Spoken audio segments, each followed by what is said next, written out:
All right, go ahead. Welcome, Internet. Push the bell and subscribe to Jeremy's video. Well, in the last episode, we got this thing back on the ground and took it for a little drive. I actually forgot how low this car is, and I'm enjoying it again.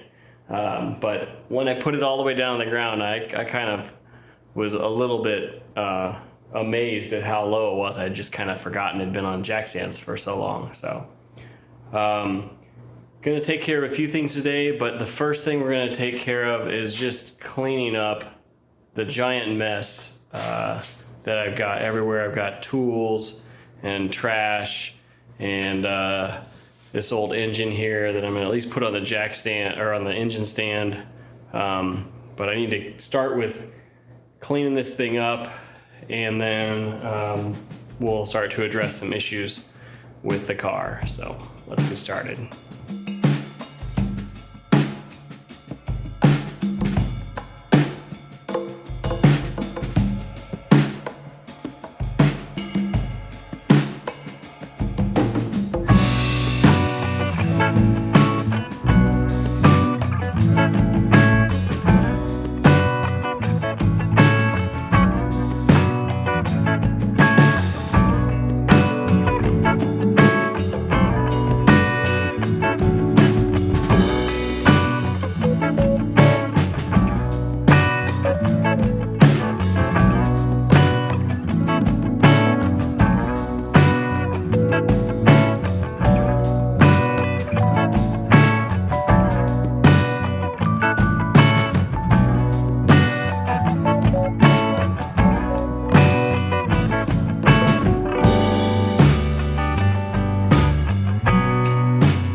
I did a thorough vacuum check and I don't find any vacuum leaks. After some more research, I found that these Gen 5 direct injected motors have a little more trouble producing vacuum than the previous LS motors. So that's why in a lot of cases, they either have a mechanical driven vacuum pump down here, which is in the way of a motor mount for me, or some cars with these motors have an electric vacuum pump. So the addition of a cam to this makes that problem even worse, and I'm probably not getting enough vacuum on this brake booster to get it to do its job. So last night I went ahead and ordered a vacuum pump. Hopefully that'll be here in a few days and it'll be installed in this video. I am still doing research on the power steering. I'm not sure if the LS series pump produces a little less pressure than was used on the C4 Corvettes.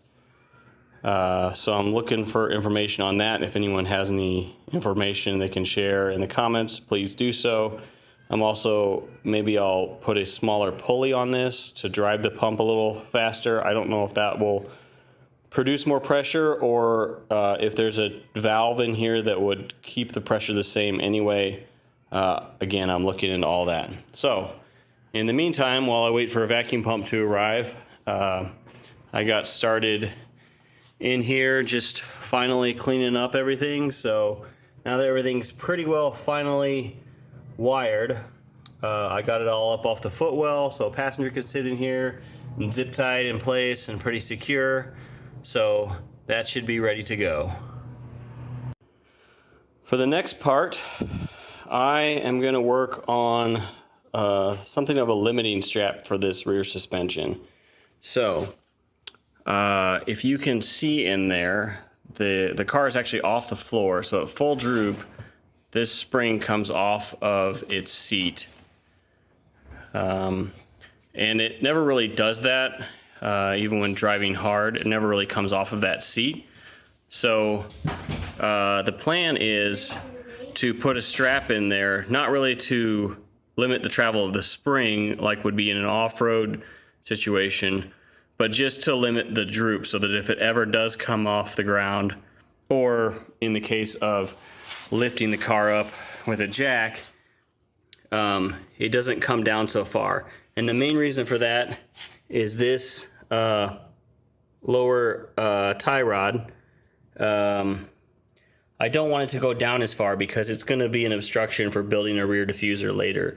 So I picked up some of these, I think they're 9-inch straps. It's already got a grommet on one end. I'm going to have to kind of put another grommet or two on the other end. And then I'm going to use the what used to be this sway bar end link attachment point. See if I can get some light in there. Here, attach it here to the sway bar end link. It's too bright. There we go. And so attach to the sway bar end link, and then maybe up here somewhere I might have to kind of drill into the frame to get an attachment point. But that's the plan, so that we limit the travel, the downward travel of suspension just for lifting off jack so it doesn't hit my rear diffuser.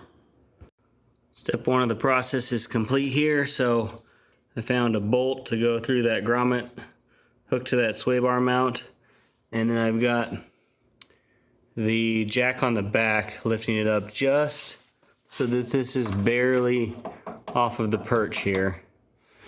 So that's about where I want it. I'm not wanting to hold back the spring again. I just want it to keep it from dropping further than it needs to. So I'll pick a spot up here somewhere, put a center punch through there to put a hole in, and then probably put a riv nut, and then put a hole in this strap. This strap, I don't know what the weight rating is, but there's really not, there's 100 pounds maybe on this axle, maybe a little bit more. And it's not going to receive a lot of force because, again, it's not holding back that spring. So I'm not too terribly worried about it. If it does pop, it's not going to be a huge problem. So I'll get a hole drilled here and then we'll be able to put this in.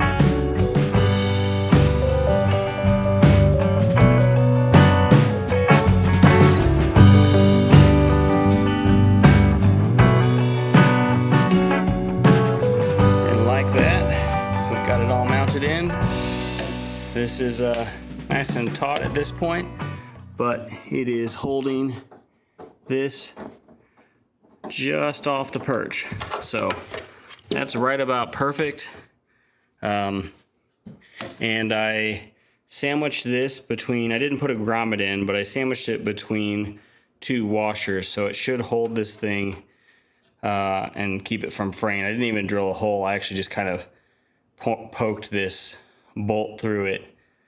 So I put a punch through it first to kind of open up a little bit of a hole, but it's really just kind of going in between the weaves. So that should be good. And now we should have this thing kept from going to max droop, which will give us clearance for activities in a rear diffuser later down the road. And just in case anyone's curious, this is what it looks like with the car all the way on the ground.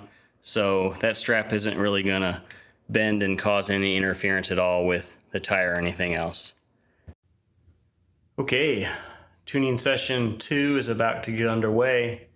This one is gonna focus on some drivability issues. I am still waiting on the vacuum pump. It should be here tomorrow.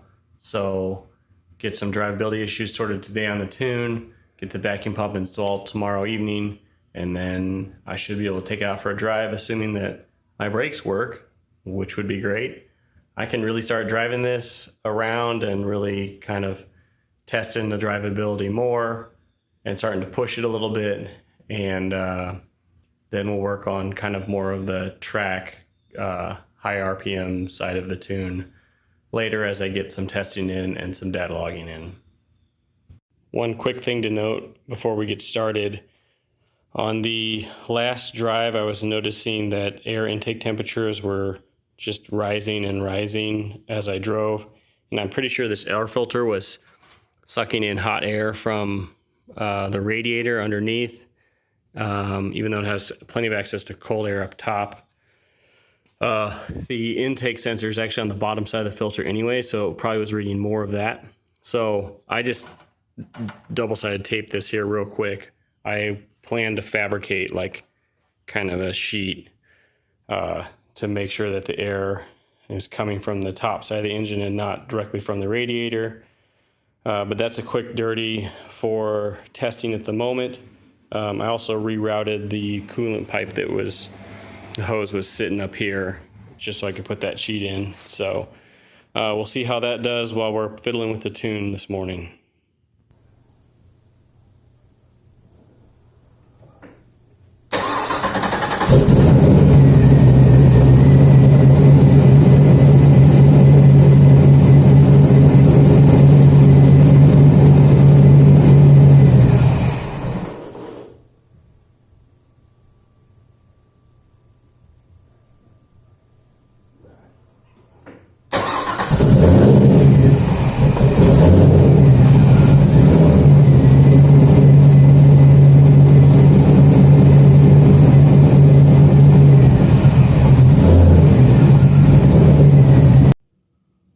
Well, not a whole lot of progress in that session. This coolant temp sensor here doesn't seem to be reading appropriately, so I need to go buy another one and throw that in to see if this is the issue. It seems like it's fine at ambient temperatures, like it's reading properly when, in the morning in the garage, it's in the 70s Fahrenheit, which is where it should be after it hasn't been running. But it doesn't ever seem to get above 140 something ish. And the thermostat that's right here, so coolant comes from the block through a Y fitting. It's hard to see in this shot, but through a Y fitting, through this sensor adapter, and then into the thermostat. So I know the thermostat's opening because the radiator is getting hot. So, and I can turn on these fans and watch the temp come down. So, and this is a 160 degree thermostat, which he recommended going to 180, 185. So I'll swap that out as well. But that is in line before the thermostat housing. So if this is open at 160, that should definitely be reading 160 something. So something's going on there. And then he's fairly convinced that I have a vacuum leak somewhere. So I pulled off This hose here, while it was running, could put my thumb on it and feel suction, but putting my thumb on it and taking it off made no change in how this thing was running. So he might be very correct. We have a vacuum leak somewhere. I need to figure out how to either make my own DIY smoke machine to do a real vacuum test, or figure out where I can rent one. So that's the next step. All right, I was not able to find a smoke machine available at any of the car parts stores locally for rental. So a little bit of YouTube and some ingenuity, and you can easily make your own smoke machine. $3 jar of pickles. I bought the largest, cheapest jar I could find. Dumped the pickles out. $6 Walmart soldering iron. A rag basically, and a $2 bottle of baby oil. That's half a bottle in there. So, and then I had a valve stem laying around, and then an old Sharpie that was dead. Basically, it was on its last legs. So I just cut it up and used it as a tube here, and then epoxied it all together. So plug this in. You can kind of see it's sort of smoky in there already because I tested it. But it generates smoke. Hook a bike pump up to this side, and then from this hose, we'll probably pump it in right here, and just kind of check to see if smoke comes out somewhere. If we've got a leak, it should be evident. So we'll see what happens.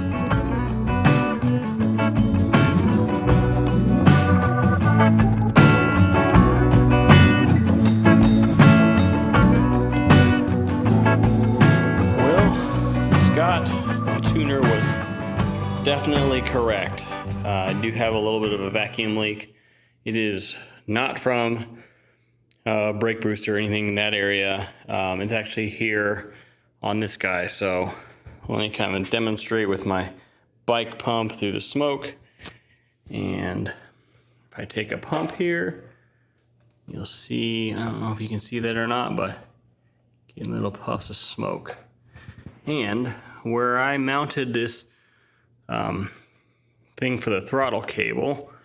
See if I can get this off real quick. I've already had it hand loose. I did not realize. So I put the head of a nut there to match with this hole, to just kind of locate it, since I had a boss here that was already in the intake. And that actually goes in. Now with that out of the way, I'll really get some smoke coming out of there. So I am going to, since I don't really need that at all, and I'm using it to just hold the bracket for the throttle cable, I think I'm gonna just shove some epoxy up in there to kind of seal that hole tight, making sure I've got enough clearance for the head of the bolt that I'm using to locate the throttle cable bracket. And that should seal that hole up. And as far as I can tell, I don't have any leaks anywhere else. So we'll get that fixed and hopefully be on our way to properly tuning this thing. Now that we have the vacuum leak identified, this morning before I head off to work, I'm gonna get a quick tuning session in on this. Tuning session number 3. I went ahead and capped off the line to the brake booster and made sure there's no vacuum leak back there. We're going to get a vacuum pump anyway for the master cylinder here, so I'm not the master cylinder, the brake booster. So we don't need that. That should arrive this afternoon, and I'll get it installed this evening. So plan for this is just get a base idle tune again correctly with no vacuum leak, and then take it again for a drive tonight after installing that vacuum pump. All right, tuning session 3 done, time to go to work. Still have an issue to chase. We definitely fixed the vacuum leak. You can clearly see that. but he thinks I've got a misfire on bank 1. So it's really hard to tell with the cam, but I need to let this cool down while I'm at work, and then this afternoon when I get back, fire it up, use a IR gun that I have over there and look for a misfire on one of the cylinders, taking readings at the exhaust manifold. So we'll see if we can pick up a cylinder that's got a problem, and then probably pull the intake off and take a look at that injector, or look at replacing the injector or something, or cleaning it out. So that's the next step.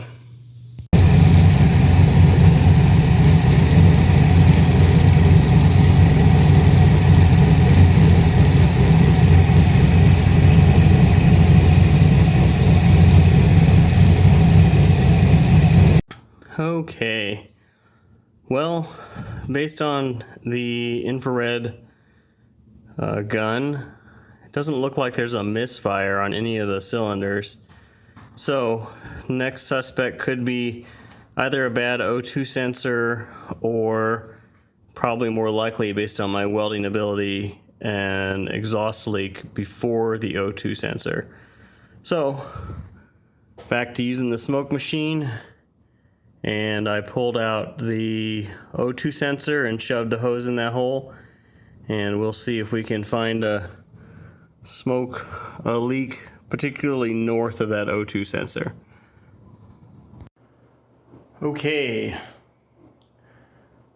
I got the exhaust pinhole welded up, so we're good there, and I also threw a spare O2 sensor that I had around. It's off of a Innovate wideband kit that I already had, so it did have some use on it, but it was working when pulled. So just in case we got a wideband issue going on, I went ahead and put that wideband in there.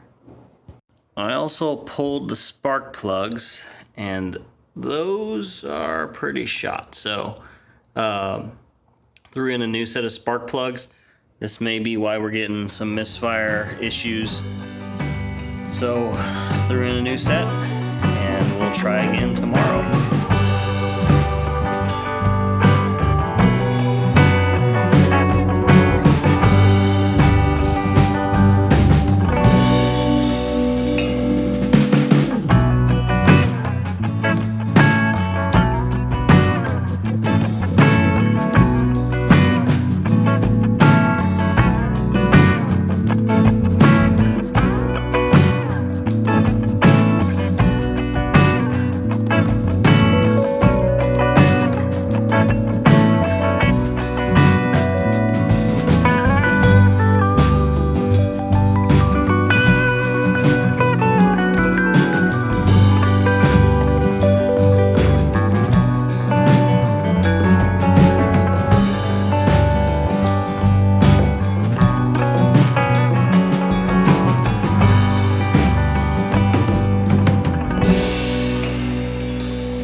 Vacuum pump. It is larger than I was hoping it would be. It was kind of hard to tell from the pictures how big it is. You know, for reference, I guess here's my hand. So it's probably, I'm gonna say 8 inches square on all sides, or, you know, pretty much 8 by 8 by maybe 6 in this dimension here. But I've looked up front, and I really don't have a good place to put this that suits the packaging well. So I think I'm gonna try and throw it probably, let's see if I can, back in here somewhere, down near my accumulator air tank. Maybe attach it to the wall here. So we're gonna look at a couple of places down here to throw this and see if we can find a good spot. Okay, I got the pump mounted in here. The hose will come out here. I drilled a hole through this wall right here. I guess I could have just gone up and over. In fact, looking at it, I may go ahead and do that just so I avoid sharp edges on that hole. But it'll come out and go down along the side, along the oil accumulator line. So down through here, and then right up into the brake booster. See this face? Yes. I got it figured out and was able to take it on a decent drive. Took it up to the gas station, filled the tank, drove it through a drive-through, and put my foot in it a couple times. Can't put it in much because it's way more power than the old one. So easy to spin the tires. So very happy. We still have a little bit of drivability issues to take care of in the tune. And let me fill you in, I guess, on the major culprit. So the biggest thing holding this up was the Holley was not picking up that it was warming up properly. So it wasn't adjusting enrichment, I guess. I don't know if that's the right term, for the warmness of the vehicle. So that was causing some issues, and the problem is totally mine. I pulled out the coolant sensor to swap it a new one, even though this is new, and that is not a coolant sensor. That's an air temp sensor. So it was, of course, reading the wrong temperature. So now the temperatures read properly, and the car warms up perfectly fine and stays at nice 180 degrees while I'm driving around or idling in the drive-through. So super happy about that. So we're gonna try and get this tuned some more, but that's gonna do it for this episode. Thanks guys for watching, and we'll see you on the next one.